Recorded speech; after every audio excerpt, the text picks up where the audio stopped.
Hi, I want to make a little response to vulcanthug. Vulcanthug, I actually have two responses to vulcanthug. This is one of two. He commented on my video called My Way into Metaphysical Skepticism / Idealism.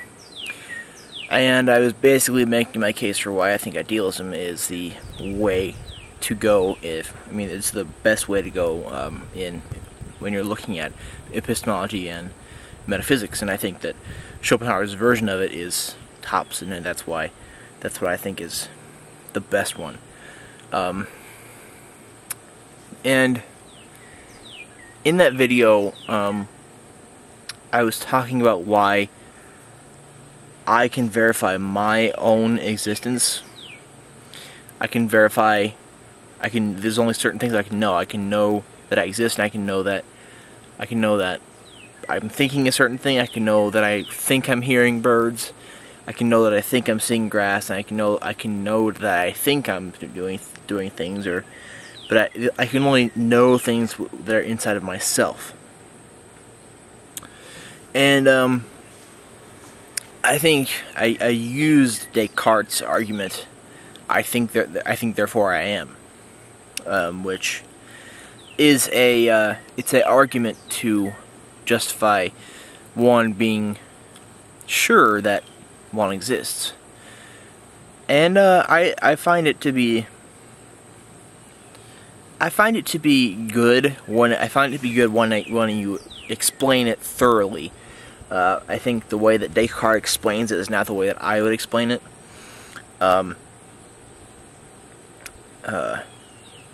Descartes also has a form of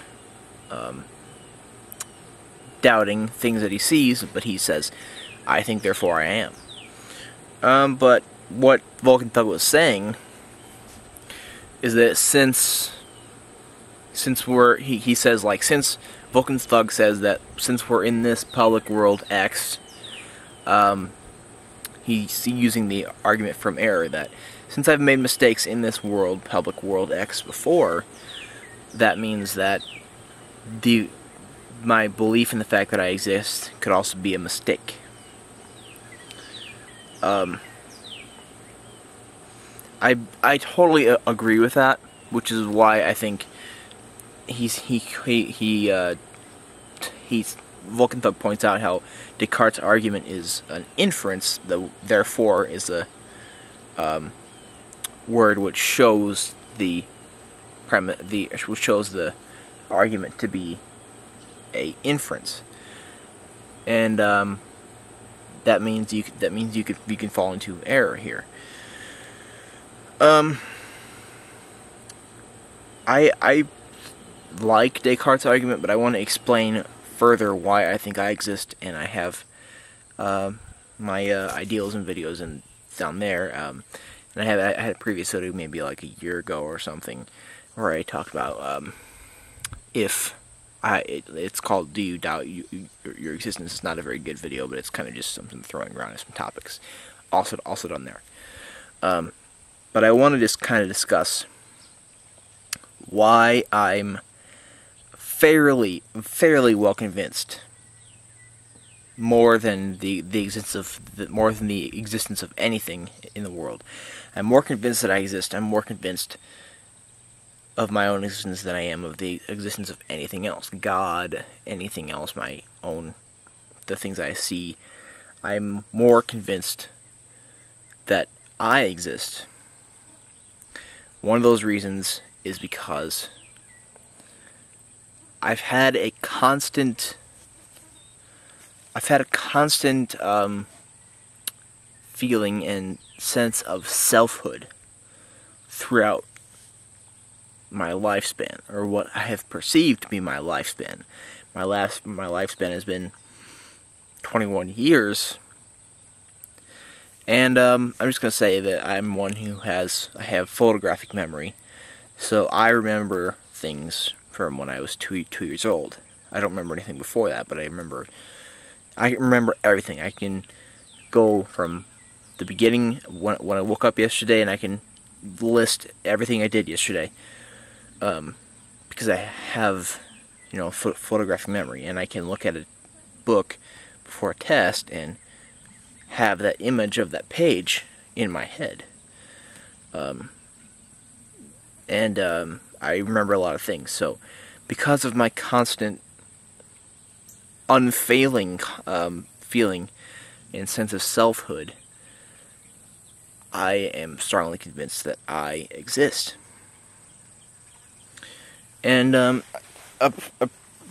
somebody I know made the argument that what if I am just a image for someone else, but then I just like my forms of phases of existence, passed from one thing to the other, and different phases of semi-existence, passes from one thing to the other, which means coming into existence because you're in existence for someone, and then going out of existence because you're not in existence for this person anymore.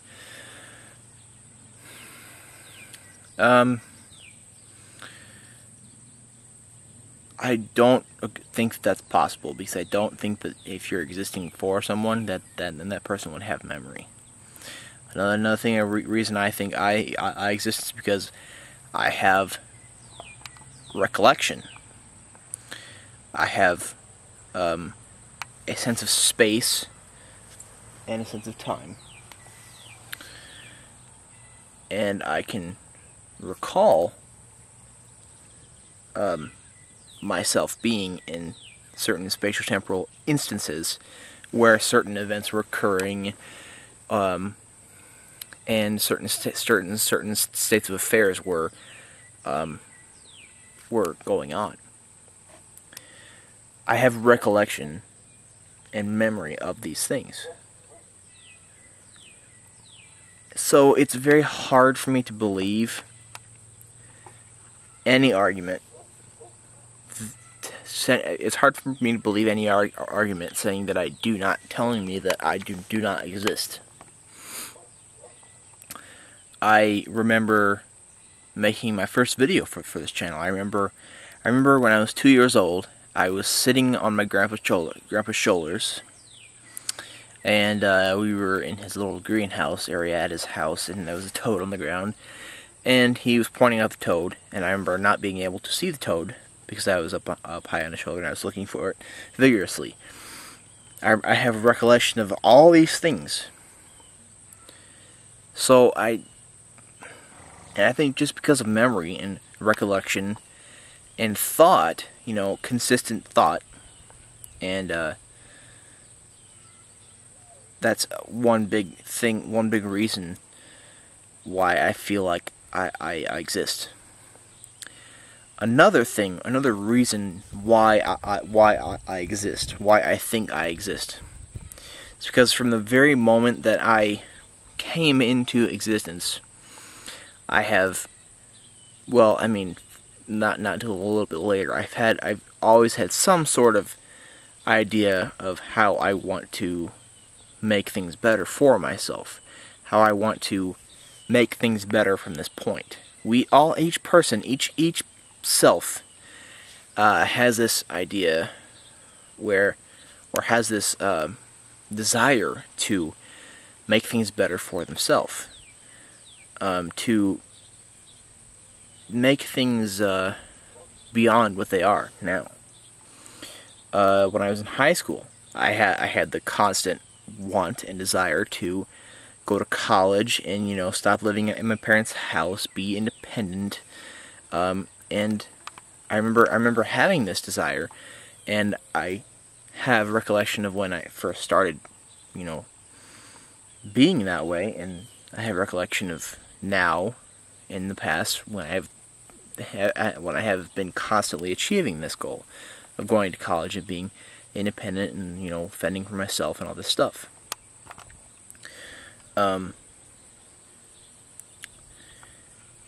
So I think that's I think there's a certain word for that.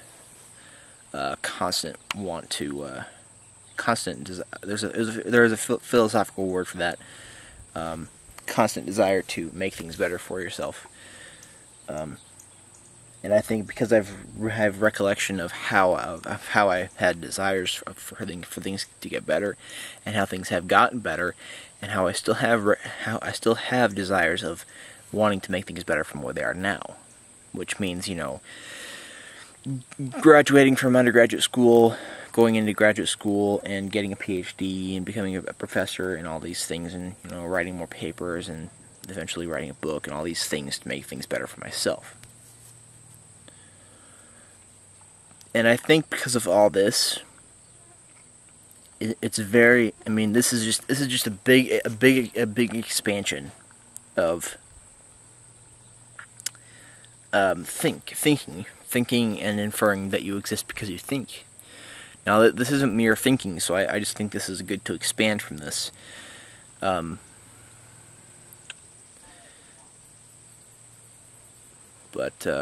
I don't know. I really think I know that I exist. I feel like I can say that I know that I exist because I could challenge anyone to prove that I don't exist, and they would have a hell of a hard time doing that. So, even though that's an inference, I think this is one thing where this whole argument of one's own existence is one thing where this is one thing that you can pretty securely infer, because there's no concept of or a sense of selfhood without there being a self, is there?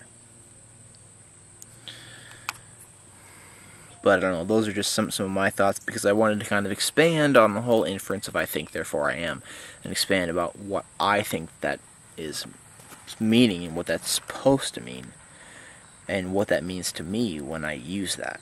But this has not solved the argument from error. Vulcanthug used the argument from error to go against Descartes' argument. The argument from error being, since you've made mistakes there were inferences in public world X before, the belief that you exist is also an inference, and it could also be a mistake. My discussion here has in no way taken away the objection of the argument from error to the idea of thinking, therefore you exist. But I think this is just... I think this is warrant enough to think that there is one possible, if not for sure, exception to this.